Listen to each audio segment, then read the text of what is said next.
Hello and welcome my dear students. I am Rushali ma'am from V M Academy Classes Nashik. हम देख रहे हैं हमारे 11th साइंस का केमिस्ट्री महाराष्ट्र स्टेट बोर्ड का सिलेबस ये।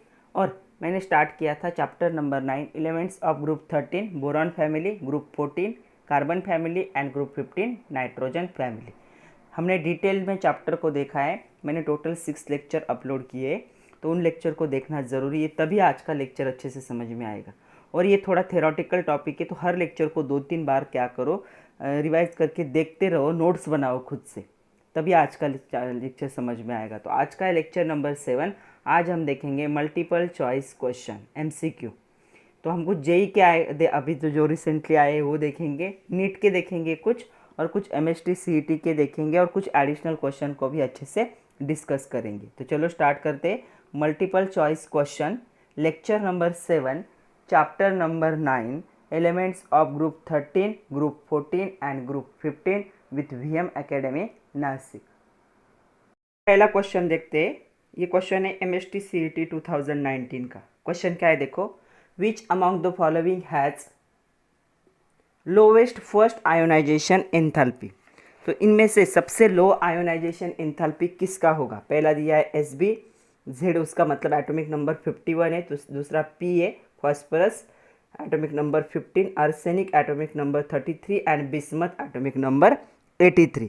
तो आयोनाइजेशन एंथैल्पी क्या होता है बच्चों, decrease on moving down the group. Group में जितना नीचे जाओगे आयोनाइजेशन एंथैल्पी उतना क्या होता है, डिक्रीज होता है।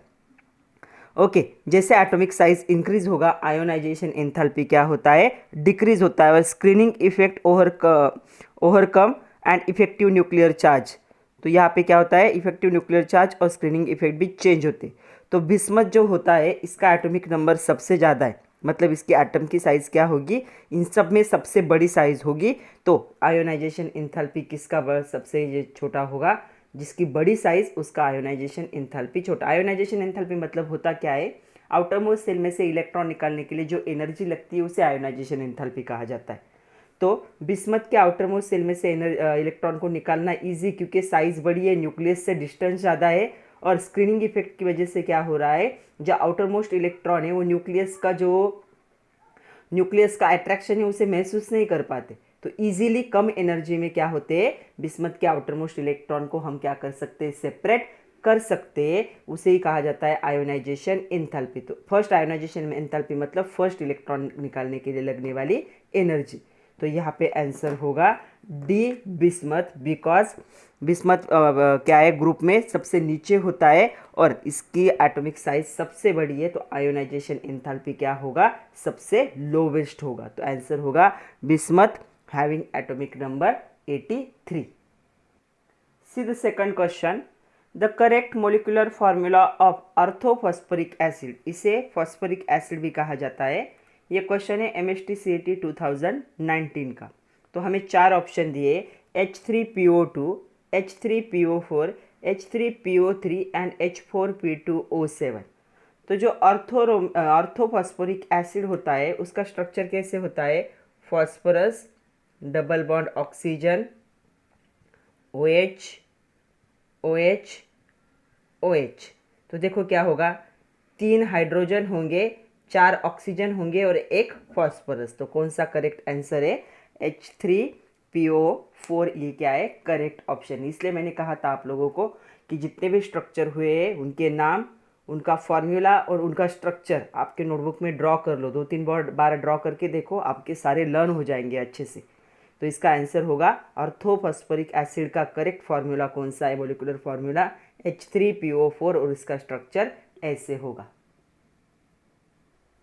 See the next question, the correct order of atomic radii in group 13 element is. ये नीट 2018 का क्वेश्चन है। तो एटॉमिक रेडिया का हमने देखा था ग्रुप 13 में क्या था, थोड़ा सा वेरिएशन था। क्या होता था, बोरॉन से लेकर एल्यूमिनियम तक एटॉमिक रेडिया इंक्रीज होती थी, उसके बाद बोरॉन से लेकर एल्यूमिनियम तक, फिर एल्यूमिनियम से लेकर गैलियम तक डिक्रीज होती है, फिर गैलियम से लेकर थैलियम तक क्या होती थी, वापस इंक्रीज होती थी। तो मैं यहाँ पे एटॉमिक रेडिया लिख रही हूँ। बोरॉन की होती है एटॉमिक रेडिया 88, एल्यूमिनियम की होती है 143, गैलियम की होती है एटॉमिक रेडिया 135, उसके बाद इंडियम की होती है 167 और थैलियम की होती है 170। तो ऑर्डर लगा सकते हो। तो सबसे छोटी किसकी होगी? बोरॉन की। उससे बड़ी किसकी है? गैलियम की। उससे बड़ी कौन है? एल्यूमिनियम। उससे बड़ा कौन है? इंडियम। और सबसे बड़ी क्या है? थैलियम। तो ये सीक्वेंस होना चाहिए। क्या ये सीक्वेंस हमारे दिए हुए ऑप्शन में है? तो देखो यहाँ पे है यही सीक्वेंस। तो ऑप्शन क्या होगा? डी। या आपके बुक में इसे ऐसे लिखा है, बोरॉन से एल्यूमिनियम की इंक्रीज होती है, फिर गैलियम की थोड़ी सी डिक्रीज होगी, फिर इंडियम की इंक्रीज होगी, फिर थैलियम की। ये सीक्वेंस और ये सीक्वेंस सेम ही, सिर्फ इन दोनों की जगह चेंज कर दी। तो दोनों सीक्वेंस क्या है? सेम ही है। तो इसका ऑप्शन होगा, आंसर होगा डी। बी बेरियम से गैलियम की थोड़ी ज़्यादा होगी, उससे एल्यूमिनियम ज़्यादा होगा, उससे इंडियम ज़्यादा होगा, इससे थैलियम। या फिर सीक्वेंस में ये होता तो ये भी क्या होता? करेक्ट होता। बोरॉन से लेकर एल्यूमिनियम इंक्रीज होती है, एल्यूमिनियम से लेकर गैलियम डिक्रीज होती है, फिर गैलियम से लेकर थैलियम तक वापस क्या होगी? इंक्रीज होगी एटॉमिक रेडिया। तो ये होगा आंसर। तो इस क्वेश्चन का आंसर है डी, करेक्ट है। नेक्स्ट देखो, fourth one, it is because of inability of SN2 electron of the valence shell to participate in bonding। तो SN2 के इलेक्ट्रॉन क्या होते हैं? पार्टिसिपेट करने से रुक जाते हैं बॉन्डिंग में। तो क्या होगा? तो ऑप्शन में ग्रुप 14 के एलिमेंट है। क्या होता है ग्रुप 14 का जनरल इलेक्ट्रॉनिक कन्फिग्रेशन? क्या होता है? NH2 NP2। ओके। तो जो स्मॉल साइज के इलेक्ट्रॉन होते हैं, एलिमेंट्स होते हैं, वो क्या करते हैं? इन चारों इलेक्ट्रॉन को क्या करते हैं? डोनेट करते हैं। और उनका पॉसिबल ऑक्सीडेशन स्टेट क्या होता है? +4। लेकिन जो बड़े साइज के हेवी एलिमेंट होते हैं वो क्या करते हैं? इनर्ट पेयर इफेक्ट दिखाते हैं, और इनर्ट पेयर इफेक्ट की वजह से ये दो इलेक्ट्रॉन को वो छोड़ते नहीं। तो उनका पॉसिबल ऑक्सीडेशन स्टेट कितना होता है? 2। मतलब जो हेवी एलिमेंट होंगे +2 ऑक्सीडेशन स्टेट में स्टेबल होते हैं, और जो दूसरे एलिमेंट होंगे वो +4 ऑक्सीडेशन में क्या होते हैं? स्टेबल होते।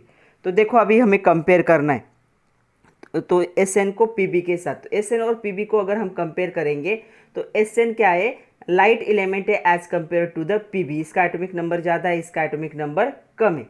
तो SN लाइटर एलिमेंट है और PB क्या है? यहाँ पे हेवी एलिमेंट है। तो ये कौन सा ऑक्सीडेशन स्टेट रखना पसंद करेगा? +4। लेकिन यहाँ पे +2 है, मतलब इसे अपना क्या है, जो ऑक्सीडेशन स्टेट है उसे इंक्रीज करना पड़ेगा।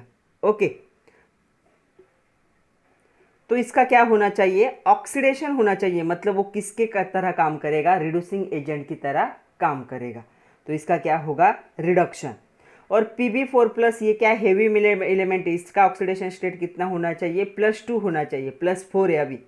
मतलब इसे ऑक्सीडेशन स्टेट क्या करना है? रिड्यूस करना है। मतलब ये खुद का क्या करेगा? रिडक्शन करेगा। और कैसे एक्ट होगा? एज अ ऑक्सीडाइजिंग एजेंट के तौर पे एक्ट होगा। तो यहाँ पे ऑप्शन 1 करेक्ट है। जो स्मॉल साइज एलिमेंट होते हैं, मतलब लाइट एलिमेंट होते हैं, वो +4 ऑक्सीडेशन स्टेट पे स्टेबल होते हैं, और जो हेवी होते हैं +2 ऑक्सीडेशन स्टेट पे स्टेबल होते हैं due to inert pair effect. तो इन दोनों को कंपेयर करेंगे तो ये स्मॉल साइज है और ये बिग साइज है, ये लाइट है और ये हेवी है। तो इसे +4 ऑक्सीडेशन स्टेट के लिए 2 ऑक्सीडेशन स्टेट से इंक्रीज होना पड़ेगा। मतलब इसका ऑक्सीडेशन होगा, तब ये रिड्यूसिंग एजेंट के तौर पे काम करेगा। और Pb4+ को Pb2+ में जाना है, तो ये ऑक्सीडेशन स्टेट क्या करेगा? अपनी रिड्यूस करेगा, मतलब खुद का रिडक्शन करेगा, तभी ये ऑक्सीडाइजिंग एजेंट की तरह काम करेगा। तो ऑप्शन ए क्या होगा इसके लिए? करेक्ट होगा। तो ये क्यों हो रहा है? बिकॉज ऑफ NH2 इलेक्ट्रॉन जो है वैलेंस सेल के, वो क्या है? एक जगह पे पार्टिसिपेट होते हैं बॉन्डिंग में, एक जगह पे पार्टिसिपेट नहीं होते बॉन्डिंग में। तो चलो कुछ एडिशनल क्वेश्चन भी देखते हैं। पहला क्वेश्चन देखो क्या है? The electronic configuration of boron family. Boron मतलब कौन सा है? ग्रुप 13 है। तो इसका इलेक्ट्रॉनिक कन्फिग्रेशन क्या होगा? NH2 NP1। तो ऐसे होता है NH2, और जो NP होता है उसमें एक इलेक्ट्रॉन होता है। तो बोरॉन फैमिली का इलेक्ट्रॉनिक कन्फिग्रेशन ये होगा। Dash dash has the noble gas core +14F electron and 10D electron. तो इनमें से किसके पास 14F इलेक्ट्रॉन भी होते हैं और 10D इलेक्ट्रॉन भी होते हैं। तो ये किस में होगा? जो लास्ट मेंबर होता है पीरियोडिक इनका, वहाँ पे। तो गैलियम, थैलियम, बोरॉन, इनमें से लास्ट मेंबर इंडियम है, सॉरी। तो गैलियम, इंडियम, बोरॉन, तो ये तो लास्ट मेंबर नहीं है, तो बोरॉन फैमिली का लास्ट मेंबर कौन है? थैलियम। इसके पास क्या होंगे? इसके f ऑर्बिटल में 14 इलेक्ट्रॉन होंगे और d ऑर्बिटल में 10 इलेक्ट्रॉन होंगे। See next question, the group 15 element having inner electronic configuration as argon is, तो इनमें से कौन अर्गॉन जैसा इलेक्ट्रॉनिक कन्फिग्रेशन दिखाता है? अर्गॉन का नंबर होता है 18, तो 18 प्लस होने चाहिए इसके पास इलेक्ट्रॉन। तो नियरेस्ट गैस अर्गॉन होगा, ऐसा कौन होगा यहाँ पे? आर्सेनिक। तो आर्सेनिक का इलेक्ट्रॉनिक कन्फिग्रेशन क्या होता है? अर्गॉन के नियरेस्ट होता है। ओके, नेक्स्ट देखो, which of following is not metalloid, इनमें से कौन मेटेलॉइड नहीं है? तो बोरॉन क्या है? बोरॉन मेटेलॉइड है, जर्मेनियम मेटेलॉइड है, उसके साथ Sb भी मेटेलॉइड है। तो ये तीन जो है ये क्या है? ये मेटल है, तो ये मेटेलॉइड नहीं है, तो आंसर होगा बी, Sn। नेक्स्ट क्वेश्चन देखो, among the group 13 element melting point is highest for, इनमें से किसका मेल्टिंग पॉइंट हाईएस्ट होगा? तो जो जिसका क्या होता है, न्यूक्लियस क्या करता है? इलेक्ट्रॉन को ज़्यादा अट्रैक्ट करके रखता है, उसका बॉइलिंग पॉइंट क्या होता है? यहाँ पे मेल्टिंग पॉइंट इंक्रीज होता है। तो ग्रुप 13 में बोरॉन जो होगा उसका स्मॉल साइज होने की वजह से सबसे ज़्यादा हाईएस्ट क्या होगा? यहाँ पे मेल्टिंग पॉइंट होगा। नेक्स्ट देखो 6, on moving down group 14 the ionisation enthalpy, जैसे जैसे हम ग्रुप में नीचे जाएंगे आयोनाइजेशन एंथैल्पी क्या होगा? Increase slide from the silicon to Sn and decrease slightly from Sn to Pb, नहीं ऐसा नहीं होता। Increase throughout uniform from silicon to Pb, ऐसा भी नहीं होता। Decrease throughout uniformly, decrease तो नहीं होगा। Decrease slightly from Si to Sn and increase slightly from Sn to Pb, yes ऐसे होता है। सिलिकॉन से लेकर Sn तक थोड़ा सा क्या होता है? नॉमिनल डिक्रीज होता है, स्लाइट होता है डिक्रीज, और Sn के आगे वापस क्या होने लगता है? इंक्रीज होने लगता है, तो इसका आंसर होगा डी। तो ग्रुप 14 में क्या होगा? जो आयोनाइजेशन एंथैल्पी होता है वो सिलिकॉन से लेकर Sn तक स्लाइटली डिक्रीज होगा और Sn से लेकर Pb तक वापस क्या होता है? स्लाइटली इंक्रीज होता है। नेक्स्ट क्वेश्चन देखो, dash dash is the most electronegative element of group 14, तो ग्रुप 14 का मोस्ट इलेक्ट्रोनिगेटिव एलिमेंट कौन होगा? तो पहला मेंबर कौन? कार्बन। तो कार्बन क्या होगा? मोस्ट इलेक्ट्रोनिगेटिव होगा। इलेक्ट्रोनिगेटिविटी क्या होती है? डाउन द ग्रुप क्या होती है? डिक्रीज होती है, तो पहला मेंबर क्या होगा? Highest electronegative. The stability of +3 oxidation state in aqueous solution is in the order, तो +3 मतलब 3 इलेक्ट्रॉन उसने लूज करने चाहिए। ओके, तो ये सारे ग्रुप कौन से? ग्रुप 13 के मेंबर है। ओके, तो चलो देखते हैं कि क्या है, कौन से किसका +3 ऑक्सीडेशन, मतलब प्लस इनका इलेक्ट्रॉनिक कन्फिग्रेशन होता है NH2 NP1, तो ये दोनों भी इलेक्ट्रॉन जब डोनेट कर देंगे तब क्या होगा? यहाँ पे +3 ऑक्सीडेशन स्टेट। तो हमें पता है जो स्मॉल साइज़ के होते हैं वो +3 ऑक्सीडेशन स्टेट दिखाते हैं, लेकिन बड़े साइज़ के क्या दिखाएंगे? +1 oxidation, heavy inert pair effect की वजह से। तो यहाँ पे ऑप्शन क्या होगा? यहाँ पे देखो, तो एल्यूमिनियम, गैलियम, इंडियम, थैलियम, तो एल्यूमिनियम क्या है? +3 को दिखाएगा, गैलियम की स्टेबिलिटी उससे कम होगी, इंडियम की उससे कम होगी, थैलियम की उससे कम होगी, तो साइज का यही है, तो आंसर क्या होगा? This one. तो एल्यूमिनियम +3 ऑक्सीडेशन स्टेट में सबसे ज़्यादा स्टेबल होगा, उससे कम गैलियम होगा, उससे कम इंडियम होगा और सबसे कम थैलियम होगा, क्योंकि इसे कितना ऑक्सीडेशन स्टेट चाहिए? +1, क्योंकि ये हेवी मेटल है, ये NH2 इलेक्ट्रॉन को नहीं छोड़ता है और +1 ऑक्सीडेशन स्टेट में स्टेबल होता है due to inert pair effect. Next question देखो, group oxidation state of the group 15 element is, तो ग्रुप 15 एलिमेंट का group general common oxidation state कितना है? +5 है, लेकिन ये +3 और -3 को भी दिखाते हैं, हमें पता है। ओके, उसके बाद thallium shows different oxidation state because, क्यों हो रहा है? अभी तो बताया, inert pair effect. Inert pair effect क्या होता है? थैलियम का क्या होगा? NH2 NP1 होगा। ओके, तो यहाँ पे 1 इलेक्ट्रॉन है, यहाँ पे ये जो पेयर्ड इलेक्ट्रॉन है वो छोड़ना नहीं चाहता हेवी एलिमेंट, सिर्फ इस इलेक्ट्रॉन को छोड़ता है और +1 ऑक्सीडेशन स्टेट दिखाता है, तो ये क्या होगा? इनर्ट पेयर इफेक्ट की वजह से होता है, हेवी एलिमेंट में होता है ये, और थैलियम एक हेवी एलिमेंट है।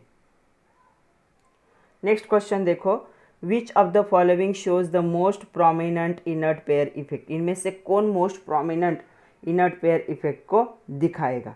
तो यहाँ पे देखो ये कार्बन छोटा नंबर है, ये इनर्ट पेयर इफेक्ट को नहीं दिखाएगा। उसके बाद सिलिकॉन की भी साइज छोटी है, जर्मेनियम की छोटी, इन चारों को कंपेयर करोगे तो ये सबसे नीचे। ओके, तो ऐसे कार्बन, सिलिकॉन, जर्मेनियम, पीबी ऐसे, तो ये क्या करेगा, इनर्ट पेयर इफेक्ट को दिखाएगा। इनका जो ऑक्सीडेशन स्टेट होगा उससे 2 यूनिट कम इसका ऑक्सीडेशन स्टेट होगा, क्योंकि ये अपने 2s के s ऑर्बिटल के इलेक्ट्रॉन को छोड़ना नहीं चाहता। नेक्स्ट देखो, dash dash can expand its octet due to absence, can not expand its octet due to absence of d orbital in its valence shell. तो किसके पास d ऑर्बिटल के इलेक्ट्रॉन नहीं है और अपने ऑक्टेट को एक्सपांड नहीं कर सकता। तो यहाँ पे देखो जो 12 नंबर है, तो हमें पता है कार्बन के पास d ऑर्बिटल नहीं, इलेक्ट्रॉनिक कन्फिग्रेशन क्या है, 1s2 2s2 2p2। इसके बाद 3s आता है, 3p आता है, तो d ऑर्बिटल आता ही नहीं है, तो इसके पास क्या है, d ऑर्बिटल नहीं है अपने ऑक्टेट को एक्सपांड करने के लिए अपने वैलेंस शेल में। नेक्स्ट क्वेश्चन देखो, which one of following statement about boron and aluminium is incorrect. Boron और एल्यूमिनियम के लिए कौन सा स्टेटमेंट इनकरेक्ट होगा दिए हुए स्टेटमेंट। तो 4 स्टेटमेंट दिए, हमें इनकरेक्ट स्टेटमेंट को ढूंढना है। इनकरेक्ट मतलब wrong. Both exhibit +3 oxidation state, ये तो करेक्ट है, दोनों भी लाइट एलिमेंट है, +3 ऑक्सीडेशन स्टेट दिखाई गई। इनका जनरल इलेक्ट्रॉनिक कन्फिग्रेशन होता है NH2 NP1 होता है। ओके, दूसरा है both form oxide to the formula M2O3, ये भी करेक्ट है, ऐसा ही फॉर्मूले से बनते हैं उनके। Both form the try halide MX3, yes oxidation state अगर उनकी +3 है तो ट्राई हलाइड ही बनाएंगे, ये भी करेक्ट है। Both form the amorphous oxide, नहीं ये रॉन्ग स्टेटमेंट है, दोनों भी एसिडिक फॉर्म करते हैं, एम्फोटेरिक नहीं करते, एमॉर्फस नहीं सॉरी एम्फोटेरिक, एम्फोटेरिक ऑक्साइड को फॉर्म नहीं करते, दोनों के ऑक्साइड क्या होते हैं, एसिडिक होते। तो ये रॉन्ग स्टेटमेंट हुआ about the boron and aluminium. Next question देखो, which of following is the basic oxide, इनमें से बेसिक ऑक्साइड, तो पीरियोडिक टेबल में आपको याद रखना है, ऊपर के एसिडिक होते हैं, मिडल वाले क्या होते हैं, एम्फोटेरिक होते हैं, और नीचे वाले क्या होते हैं, बेसिक होते हैं ऑक्साइड। तो मैंने पूरे आप लोगों को लिख के दिए थे तीनों के भी, जब मैंने इसका वीडियो बनाया था तब। तो देखो जो 14 होगा तो इसमें कौन होगा, तो ये देखो कार्बन पहली नंबर पे, सिलिकॉन दूसरी नंबर पे, बोरॉन भी पहली नंबर पे, नीचे कौन जा रहा है, बिस्मथ, तो Bi2O3 क्या होगा, बेसिक ऑक्साइड होगा, बाकी कोई भी बेसिक ऑक्साइड नहीं है। नेक्स्ट क्वेश्चन देखो 15 number, dash dash is inorganic graphite, इनमें से कौन इनऑर्गेनिक ग्राफाइट है। ओके, तो इनऑर्गेनिक ग्राफाइट इनमें से किसे कहा जाता है, ऐसा क्वेश्चन है। तो जो बोरॉन नाइट्राइड होगा उसे क्या कहा जाता है, इनऑर्गेनिक ग्राफाइट। तो ये याद रखना है, बहुत बार एग्जाम में ये क्वेश्चन आता है, तो आपको पता होना चाहिए बोरॉन नाइट्राइड क्या होता है, यहाँ पे इनऑर्गेनिक ग्राफाइट होता है।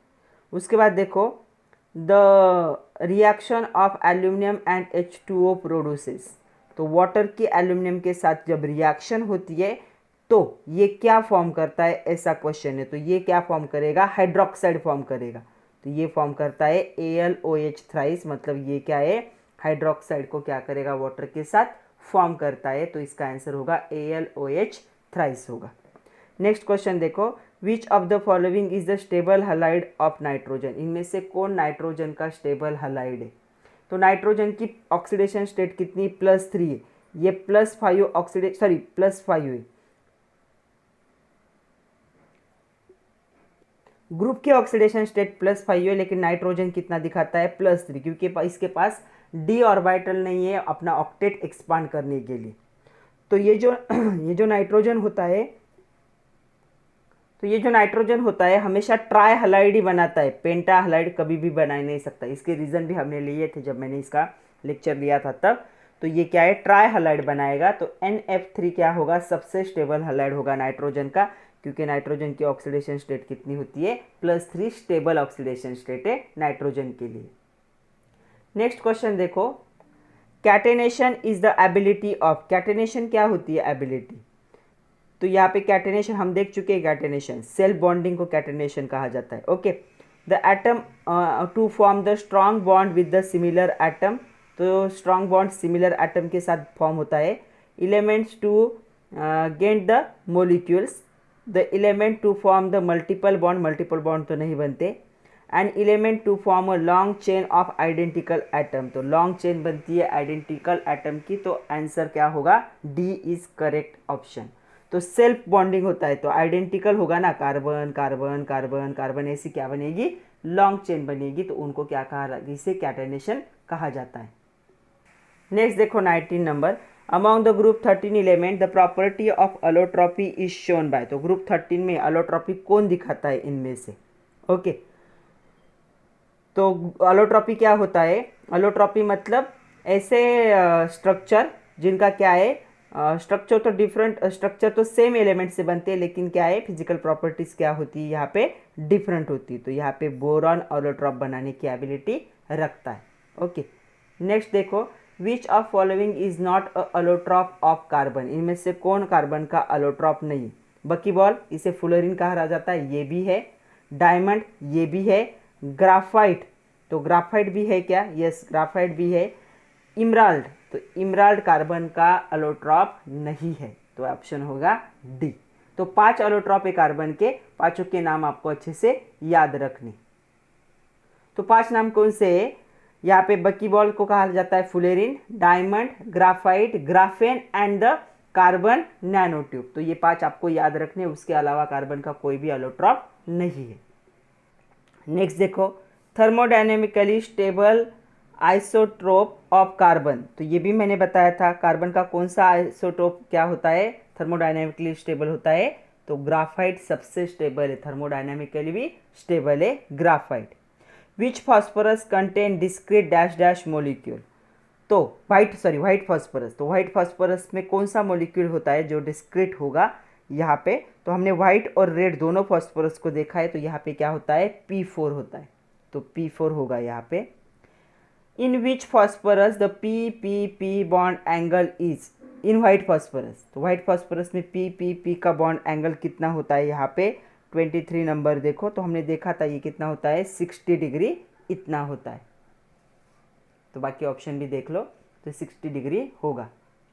नेक्स्ट क्वेश्चन देखो, 3C2E bond are present in, तो इसे बनाना बॉन्ड भी कहा जाता है, ओके, हमेशा याद रखना है, 2C2E बनाना बॉन्ड होता है ये, और ये कहाँ पे फॉर्म होता है, ये BH6 तो होता है, देखो boron boron, hydrogen hydrogen hydrogen hydrogen, और ये बनाना बॉन्ड, ओके, तो ये बनाना बॉन्ड में होता है, तो इसका आंसर क्या होगा, 24 का आंसर होगा B2H6, तो ये बनाना बॉन्ड में प्रेजेंट होता है।